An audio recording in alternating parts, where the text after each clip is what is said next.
Yeah, it's your boy Crypto Blood, and welcome to another episode of My Two Satoshis. It is July 10th, 2019. Shout out to my man Jim Flaunt for this one. Man, never heard of this guy. Ocean Wisdom's Ting Done featuring Method Man. This is crazy hot. He said most def the strongest shit on the shelf. He ain't even from the US. I have to admit, man, this guy has got some flow. I'm going to check out some of his other songs. But, man, thank you for the song request there, Jim Flaunt. You've definitely put me up on something new. What's good, people? Hope you guys are doing well today, and welcome to another episode. Today, we're going to take a look at 3 articles I curated earlier today. Well, one, it has something to do with Bitcoin and this 1,000-point drop we've just seen in the last couple of hours. And we'll take a look at this article out of News BTC that has some commentary about this 1,000-point drop. And the Bollinger Band creator, John Bollinger, mentioned yesterday, before this big drop, that Bitcoin was at a place of a logical failure. So we'll take a look at what he has to say in this article as well. Interesting points. I don't use Bollinger Bands. Not saying that they don't work. They in many cases do, but I just don't use them. And secondly, out of Cointelegraph, PayPal is effed. BitMEX CEO says Facebook Libra will make banks dumb nose. Didn't even think about PayPal. So this is what really caught my attention with this article that Arthur Hayes comments on how Libra will be a threat to PayPal, and it surely will be. I kind of just focus on the banks, but let's see what he has to say about PayPal's demise if this Libra coin is to be rolled out. And then thirdly, HSBC blockchain connection reduces transaction time by 40%. We'll take a look at the details on this. Again, all the more reason why you need to flee XRP, because these banks are not going to adopt XRP. They're just going to create their own proprietary systems and then maybe use some hub and spoke type of interoperability system to really, connect all of them together. But I just don't see them adopting XRP for this. And before we get started, for sure, the routine, got to give a shout out to my channel sponsors. That's BitcoinConfidential.cc. That's a new sponsor of mine. Check those guys out. They've actually got a pretty neat way of doing anonymous transactions. Their coin is the first block is actually private, and they're one of few privacy coins out there that uses proof of stake, and their transactions are private by default. So right out the gate, many other coins like Monero and even Zcash, you have to initiate a privacy transaction. Well, with Bitcoin Confidential, is totally private out the gate by default. So check them out, BitcoinConfidential.cc. I'll leave a link in the description below. As you can see, this chart on the far right just looks like a drop off of a cliff. Look at all of these altcoins getting slaughtered today. Market cap is currently at $334 billion. Bitcoin's dominance is at 65%. I haven't recorded on this dominance in a while. That is insane. 65%, people. Bitcoin is definitely king. Though we've seen a drop in Bitcoin in the last hour or two, in the last 7 days, it's still green. So unlike most other coins, Bitcoin is still green. And look at crypto.com chain, and they're my channel patron actually. They are going crazy in the last 7 days, up 18%. I actually saw an article about what's going on with them. They're going to be listed on Huobi, I think, soon. So there's a lot of anticipation for that. They're doing a lot of things over there at crypto.com. I'm going to cover them and just look out for some content on that in the coming weeks. But yeah, not too many other coins are up right now, and it's not looking all that great. If we take a look at the heat map, just blood everywhere. Bitcoin's down 2.3% to $12,195. Ethereum down 7%. Even worse, EOS down 11% today. Just a bloodbath out here, people. Bitcoin Cash down 7%. Litecoin down almost 9%. BNB down only 2.8%. Relatively speaking, that's not too bad. So as you can see, it's a red day. However, the correction is affecting more of the altcoins than the major big dog Bitcoin. And as you can see here, guys, we took a big move down today. I'm not going to redraw the counts. I still consider this the D wave. However, let's go ahead and do this really quickly. If I draw a trend line here, get a good view of where the trend is. So this is the trend line I would draw here. As you can see, we're still in good territory as far as a trend staying intact. Okay, if we break this, then we'll see a move lower from here, possibly to test 10,800 area. And then, I think ultimately 10,000 should be an area where we stay above. So if I zoom out a little bit further, I can draw or keep what we have going with the other trend line that's dated back from May. And if I keep that going, I can just extend this outward like this. And so this is where I would say if we break this trend line right here, this trend line would be the next one to hold our position. So just keep that in mind. Again, that is still around 10,800 range right now. So I still don't think we're going to see anything lower than 10,000 in Bitcoin. Going back to 10,000 is a 20% reduction in the price of Bitcoin, which is pretty huge. But 10,800 should be the low. We may see a move up from here and not even break this trend line. But the steeper the trend line, the more likely it is going to be broken. So just keep that in mind as well. This looks more like a natural, healthy angle or slope for a line. So first article out of News BTC, and it is about Bitcoin's 1,000-point drop. So let's take a look at what Bollinger Band creator has to say about this in a second in this article. But it firstly says Bitcoin's rally and potential drive upward back into the full-blown bull run and parabolic advance reached a high point of 13,200 before bears got the best of the bulls, who had kept pumping up Bitcoin's price higher and higher over the past 48 hours. It says during a 2018 bear market, once Bitcoin's parabolic advance was broken, it ping-ponged between peaks and troughs before eventually bottoming. And then the article goes into what the Bollinger Band creator John Bollinger said yesterday prior to this drop. At just about 7:30 a.m. Eastern Standard Time on July 10th, Bitcoin price traded at a high of 13,200 as it climbed its way back up towards previous resistance at 14,000 to make another go at breaking it and heading off to set new all-time highs for this year. But instead, Bitcoin's price was rejected at the important level above 13,000, much like it was at 14,000, albeit less violently.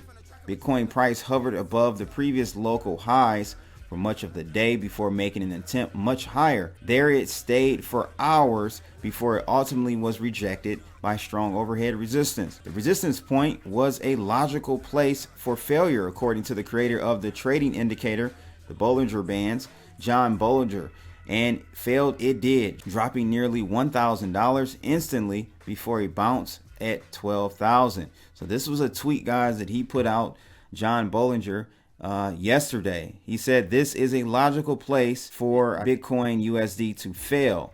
Time to pay attention. With 13,000 as the new psychological barrier to the bull run, anything below it is now bear territory and bulls will need to stay on their toes. However, if a deeper correction follows here, it could be considered extremely healthy for the first ever crypto asset. Many crypto analysts and traders suggest that a return to retest former resistance turned support is the key to confirming the bull run structure is sound and sustainable. The article goes on to talk about altcoins. Another thing that is considered healthy for Bitcoin is the death of altcoins. I don't know if I will go that far. The asset class has breached bottom support and is at risk at plummeting much deeper. Some analysts claim the fall from here could translate to another 50% drop, much like Bitcoin price did when it finally fell through support at 6,000 and eventually bottom out at 3150. So what do you guys feel about the altcoins? Because really that's what we need to take a look at. I mean, if you think about it, and I was talking to a couple of people in the Webbot room the other night, it definitely doesn't behave or feel the same way it does in the 2017 bull run. I mean, we've literally gone up from 3,000, 3,100 all the way to 14,000, which is not too much far removed from the bull run that we had in 2017, where we took it all the way to 20,000. But if you look at the altcoins, they did not act in the same manner. So what does this mean? Does this mean a maturation in this crypto space? Or do you think the bull run in the altcoins are just delayed? But I'm going to tell you, I personally and I was saying this last year, like the next bull run is definitely not going to include all of the coins that we saw in 2017. However, man, you get that FOMO going and you get a lot of capital rushing into Bitcoin. At some point, when capital has to roll over and people have to take profits out of those coins, yeah, they'll go into Tether, but I think they'll also spill over into other altcoins that don't necessarily deserve the money, but it still will happen. So I'm not too sure of which ones will or will not join in the next bull run, but I will tell you that most won't. For sure. I agree with that most will not participate in the next bull run, simply because this go around, the market is much smarter. The market knows that, you've got to show and prove this time around, altcoins. It just can't be a white paper, a fresh site, and some explainer videos or whatever. It has to be something concrete. And from there, they actually have to create some demand for the token. It's just... Those days are up for easy fundraising through ICOs and selling people pipe dreams. So you guys let me know again your thoughts on this move down in Bitcoin. What does this mean? Do you think the bull market is still intact, or do you think we're going to see much lower levels at this point? Leave your comments in the section below. This article out of Cointelegraph caught my attention because BitMEX's CEO Arthur Hayes says that Facebook is effed. Facebook's Libra payment protocol could make central and commercial banks irrelevant, but PayPal has no future anyway. The CEO of derivatives giant BitMEX thinks. Arthur Hayes made the comments in a new interview with Taiwanese news network Block Tempo TV on July 9th. Speaking during this year's Asia Blockchain Summit, ABS, Hayes made grim forecasts for both banks and fiat-based payment networks. Libra, which saw its white paper released last month but has yet to launch, has drawn both praise and criticism from across the international economy. For Hayes, though, participants who should be most worried are banks themselves. Even if Libra is a centralized platform which can freeze out specific transactions and users, banks will still face major upheaval. He says all a bank is relegated to is a dumb node that holds fiat currency in electronic form at a central bank. The digital token forms just the first offering from Libra, with Hayes considering the future will see Facebook providing loans and other services currently the domain of the banking sector. So he's seeing that this Libra will kind of replace the function of what we have today as the banking sector. He's then quoted by saying it has the potential to completely disintermediate commercial banks entirely and destroy their revenue generating possibilities. And his most damning prognosis, however, was reserved for PayPal. The payment network seen increasing competition from crypto-friendly players such as Square. PayPal is effed, he said anyway. He explained, as its fate did not even depend on Libra's success. That's funny. But last week, however, he courted controversy over the recording of a debate he had at ABS with serial Bitcoin naysayer Nouriel Roubini. And, I saw Nouriel Roubini on Bloomberg last week or earlier this week. And, I didn't really like some of his comments toward Arthur Hayes. He called him a drug dealer. Why does he have to be a drug dealer? If he was a white dude, would you call him a drug dealer? I think not. So I didn't really particularly care for those, if you want to call them racist comments by Nouriel Roubini. Other than that, he's definitely ignorant to the fact of what cryptocurrencies will do and what they're going to replace here in the near future. But definitely think that Facebook is, and I mean, I've been saying this, guys. I've been saying this. I said this the day that the white paper came out. This is a direct threat to central banks, but I didn't even think about it being a direct threat to any remittance services like PayPal, Western Union, all of those, right? It's going to be a threat to them as well. What are your thoughts about what Arthur Hayes said? Actually, I'll try to make sure I link this, but for those who follow Mike Maloney, he just did a video this morning that covers Facebook and this Libra coin and how it's going to be a direct threat to central banks. Again, echoing what I said 2 weeks ago. So I'm glad to see that Mike Maloney also takes that angle and argument, and I think it's a sound one. So we'll see if this Libra coin ever gets published. I don't think so. Not in its current fashion. I don't even know. It's just going to be interesting, man. I'm so interested to see how these governments handle this, because this is not a good look for them, and they know that. So last article out of Cointelegraph as well. HSBC blockchain connection reduces transaction time by 40%.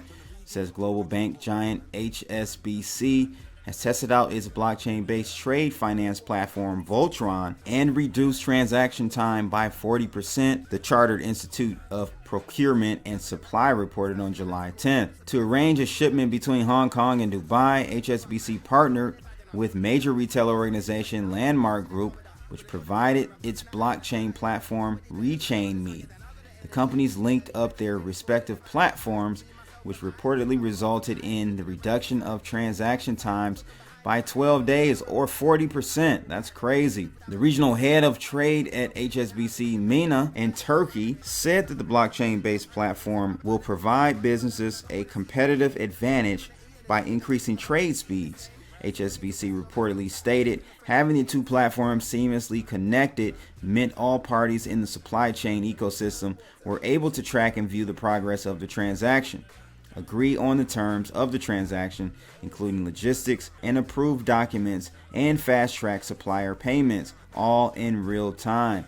In February, HSBC revealed that its blockchain-powered platform cut costs for foreign exchange trade settlement by a quarter. Platform based on a distributed but permissioned ledger reportedly allow HSBC to coordinate payments in real time across its trading hubs in the Americas, Europe, and Asia Pacific. Interesting. So again, this just illustrates to me and supports my thesis about XRP having little success in the banking realm. Will they pivot? Possibly. They could pivot and go to other sectors. But I just do not see them having the widely thought success in the finance system or industry, I should say. So you guys let me know your thoughts about that. Does this article kind of support that, or do you still think XRP is going to be successful with interbank capital movements? I just don't think so, man. You guys let me know, though, in the comments below. And that pretty much sums up for today my 2 Satoshis on these 3 articles. Bitcoin dropping $1,000 in almost an hour or less. Crazy movements. PayPal being done, according to BitMEX CEO Arthur Hayes, and HSBC proprietary blockchain connection reducing transaction times by 40%. Let me know your thoughts on all 3 of these articles. And shout out again to my man Jim Flaunt for that song request. Ocean Wisdom. Never heard of this guy. Very, very talented young fella. I'm gonna definitely check out more of his content. It's your boy Crypto Blood. Make sure you guys like, share, and subscribe. And click that bell to support this channel, people. That helps it grow. I'm out of here. Holla.